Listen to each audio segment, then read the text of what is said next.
कुछ कहते हैं यहाँ वृंदावन में पड़े रहो, कुछ मत करो, आके पड़े रहो तो कल्याण हो जाएगा, ऐसे नहीं।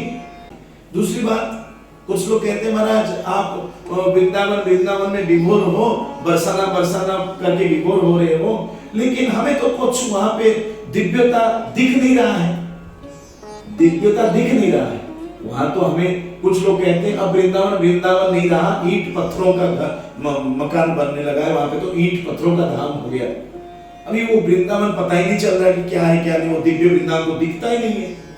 लेकिन थोड़ा इसमें समझिए, श्री महाराज जी कहते हैं इसी जो स्थूल वृंदावन आप जाते हो, देखते हो, जो कुछ भी वहां पे, इसी स्थूल वृंदावन के अंदर वो दिव्य वृंदावन है उसके अंदर। लेकिन कब दिखेगा? बस जब उसमें आप वो भाव बनाएंगे, आपको दर्शन होने लगेगा, वो दिव्यता आपको मिलने लगेगा। जैसे आप लड्डू गोपाल जी को घर में लाते हो, लड्डू गोपाल जी को जिसने बनाया, वो चाहे कोई भी हो, उसका भाव हो या ना हो, वो तो मूर्तिकार है, उसने मूर्ति बना दिया, मुझे बेचना है, इससे मेरा परिवार चलेगा, तो उसने तो बना दिया।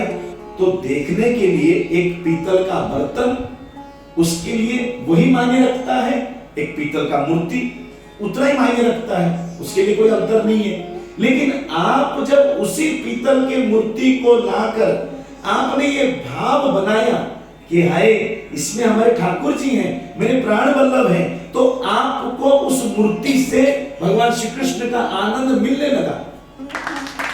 उसके लिए तो मूर्ति था, जैसे आपके लिए मूर्ति, लेकिन आपको उससे दिव्यता का अनुभव हो रहा है, भगवान का अनुभव मिल रहा है, उसको नहीं मिल रहा है। क्यों?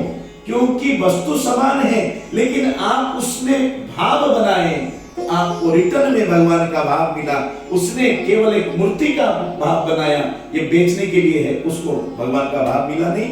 एग्जैक्टली जैसे पीतल के मूर्ति के अंदर भगवान थे, क्योंकि भगवान तो कण-कण में व्याप्त थे, इसका मतलब मूर्ति में भी थे, लेकिन मूर्तिकार को भाव नहीं मिल रहा था। आपने भाव बनाया तो उसके अंदर के दिव्य भगवान का भाव मिल गया। एग्जैक्टली दिव्य, वो जो वृंदावन धाम है स्थूल, उसके अंदर दिव्य वृंदावन है। साधारण मनुष्य जो वहां पे पिकनिक मनाने जा रहे हैं, छुट्टी बिताने जा रहे हैं या बिजनेस करने जा रहे हैं, उनको दिव्य वृंदावन का अनुभव नहीं मिल रहा है। लेकिन जो भक्त जाकर उसी स्थूल वृंदावन में, ये वही वृंदावन है, इसी वृंदावन में मेरे प्राण वल्लभ राधा कृष्ण, मेरे प्रिया प्रीतम इसी वृंदावन में खेले हैं, यहाँ लीला किए हैं, इसके रज माने धूली चरण, उनके इस धूल, इसी वृंदावन के धूल में, मिट्टी में, रज में राधा कृष्ण की चरण चिन्ह चिन्हित है।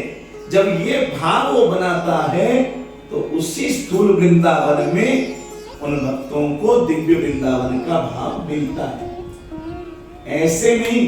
कुछ कहते हैं यहाँ वृंदावन में पड़े रहो, कुछ मत करो, आके पड़े रहो तो कल्याण हो जाएगा।